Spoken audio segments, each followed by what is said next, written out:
Moi, Rabotai, je viens de lire une histoire merveilleuse sur le couple. Pas n'importe quel couple. Au XVIIIe siècle, il y avait un maître qui s'appelait Rabbi Akiva Iger. Anak Bator, un géant, un nucléaire dans la Torah. Mais ce n'est pas la Torah en fait, et la connaissance qui compte.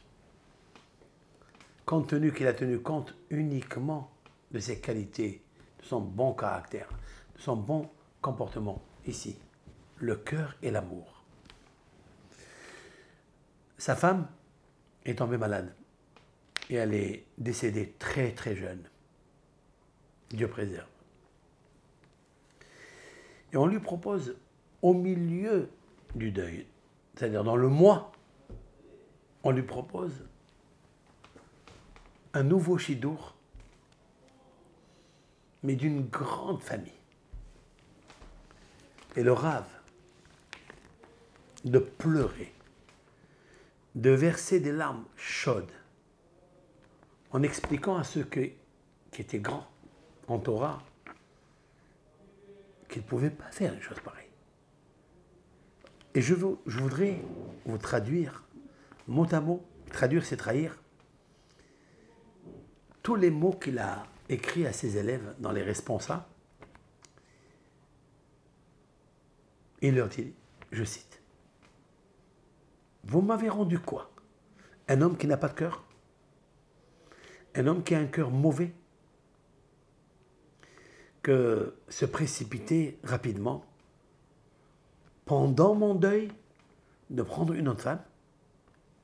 Est-ce que j'oublierai l'amour de mon âme sœur, l'âme de ma jeunesse,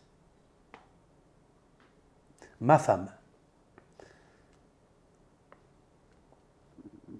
ma perfection, que l'Éternel a donné à son serviteur, de donner par elle, par son mérite, une progéniture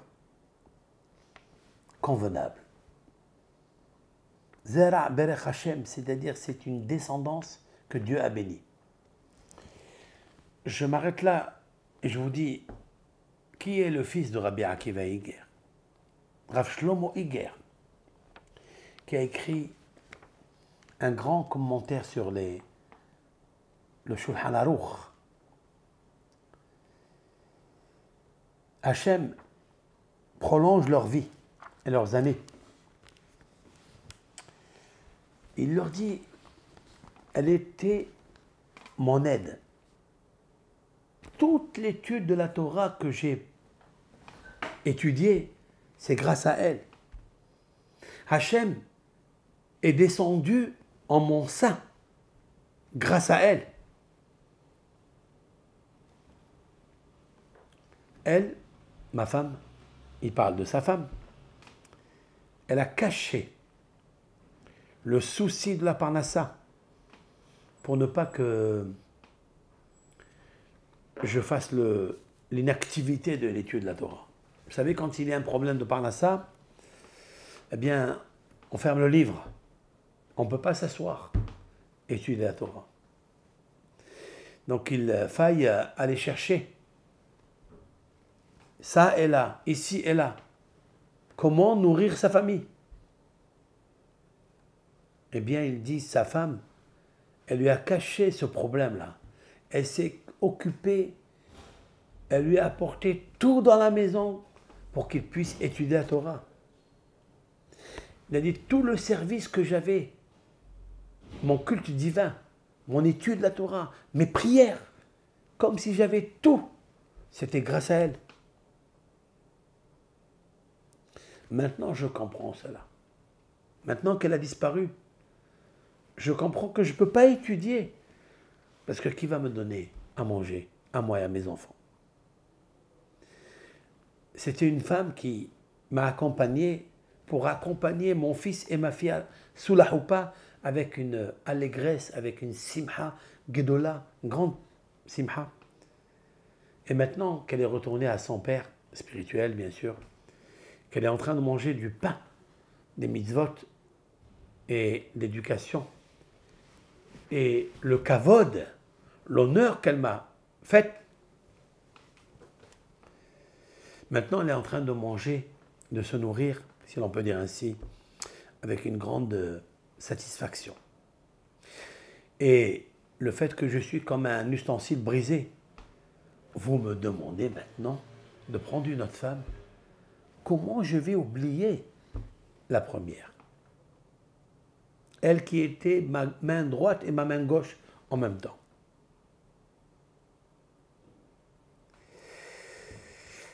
Surtout, qui peut témoigner, comme moi, la grandeur et la délicatesse de son âme et de sa pudeur?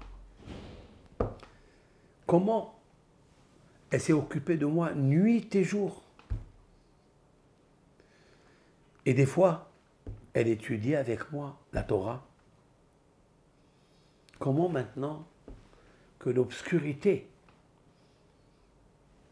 qui a envahi la lumière qui a disparu de ma maison et de moi-même à l'intérieur, comment pourrais-je songer à prendre une autre femme? Il est vrai qu'il faille se marier avec une autre femme et ne pas rester veuve. Mais je suis dans le deuil de celle qui m'a accompagné toute ma vie, qui m'a éclairé toute ma vie. On apprend de là combien les Gdolim, les Gdolé Israël, les grands d'Israël, leur force, leur lumière, c'était leur femme. Ya Rabbi. Si on pouvait se réveiller, nous, et considérer que Dieu nous a donné une matana Gedola Meod. Hachem, il te donne une matana à cette femme.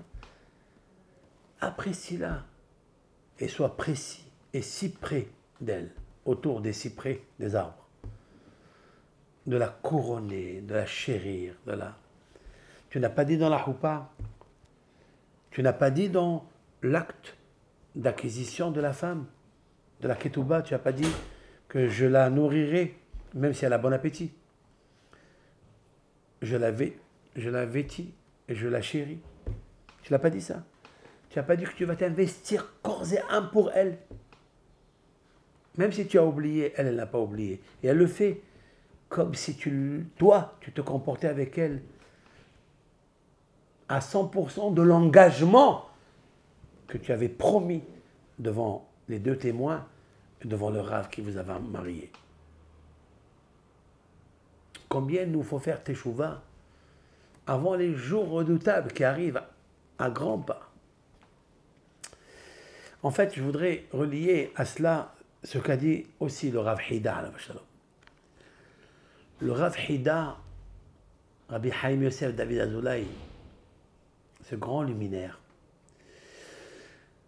lorsqu'il était en Tunisie pour la première tournée, il reçoit un express que son épouse Rachel est décédée. Je vais vous lire un peu ce qu'il dit dans ses écritures, dans son yomen, dans son journal. Il est allé dans sa chambre et il a vu que la femme qui était Ba'alat Sechel, une femme intelligente, une femme craignant Dieu, celle qui faisait la charité et la pudeur, la pupille de mes yeux, la beauté de ma maison, Rachel. Il dit que l'obscurité a fermé ses yeux.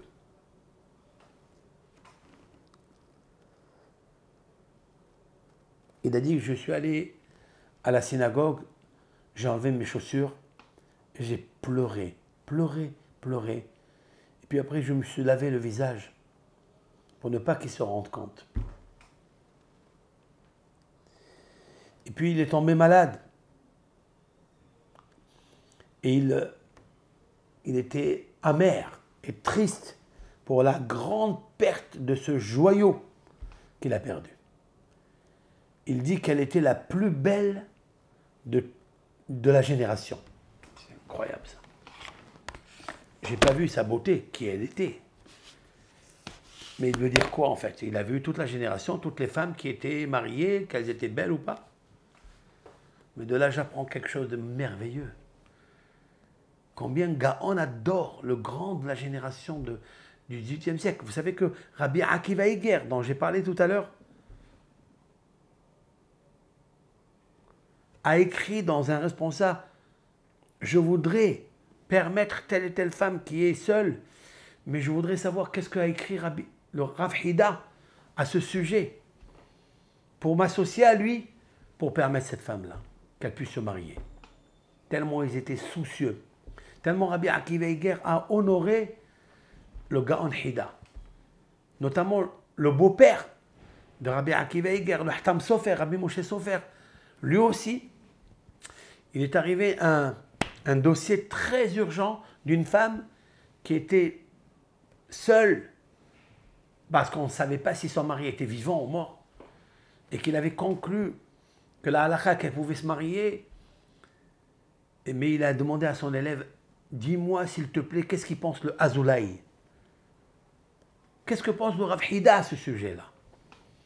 Regardez leur grandeur d'où elle vient. Leur femme. C'est incroyable. J'ai appris énormément ce soir. Combien il faut s'intéresser vraiment, sincèrement, à nos femmes, les respecter. Je citerai ce que dit le Rav Yaakov Kaminsky. C'est un gaon, un grand génie d'Amérique, contemporain de Rabbi Moshe Feinstein. Tous deux, ils étaient invités à un colloque rabbinique. Et c'était les grands de la génération. Rav Moshe Feinstein, Rabbi Yaakov Kaminsky. Pas Haïm Kanevski, Yaakov Kaminsky. Et un, il dit à l'autre, viens, on rentre par la porte normale. Rav Moshe Feinstein. Il lui dit, non, on ne rentre pas par la porte normale. Viens, on rentre par la porte discrètement, comme ça, il ne se lève pas. Tout le monde va se lever devant nous. Et ils vont dire, c'est les Gdolim, il faut qu'on se lève devant. Je ne veux pas ça. Il était pudique. Il ne veut pas profiter de sa Torah, de sa connaissance. Comme ça, Rav Moshe Feinstein a dit à Rabbi Yaakov Kaminsky. Et Rabbi Yaakov Kaminsky, qui était d'une douceur avec les autres, il lui a dit non, nous allons rentrer par la porte principale. Il dit pourquoi? Il faut que tu m'apportes une preuve. Où est la modestie? Il lui dit nos femmes qui sont dans l'estrade, ils vont voir quand on va rentrer ensemble par la porte normale que tout le monde va se lever et qu'ils vont faire le kavod de la Torah. Elles vont être contentes de nous avoir laissé aller étudier la Torah en restant à la maison toute la journée, des fois une semaine entière. Elle dit c'est Kedaï, c'est valable d'investir pour le kavod de Hashem Yitbarach, le kavod de la Torah. Et Rav Moshe Feinstein, il a fait le brushing et la mise en pli devant Rabbi Yaakov Kaminsky. Tu es d'accord? Qu'est-ce que je vois de là? Deux grands maîtres en Torah. Combien ils appréciaient leurs épouses de donner la possibilité d'étudier la Torah. C'est ça qu'il faut rendre à une femme. Maintenant, on parle aussi de la Torah, on parle aussi dans le business. Tu voyages, tu vas de partout. Reviens, raconte-lui au moindre détail. Fais-la participer que grâce à elle, tu as ça. Et Ratson, que la volonté de... Et sa volonté Hachem, qui nous donne toujours la possibilité de mesurer l'importance du kavod que l'on doit à notre conjoint avec qui on se joint pour créer avec le de Hachem cette fidélité, cette grandeur à jamais. Comme disent nos sages, quand un mari il prend la bague et il la donne à l'index, il le met dans l'index droit de sa femme et lui dit tu es consacré, tu es sanctifié, tu es marié avec moi. C'est quoi li? À jamais. Ba'olam hazeh ou ba'olam haba. dans ce monde et dans notre monde. Tellement l'union, tellement la force de l'amour, elle est grande. Kol Tov Lachem.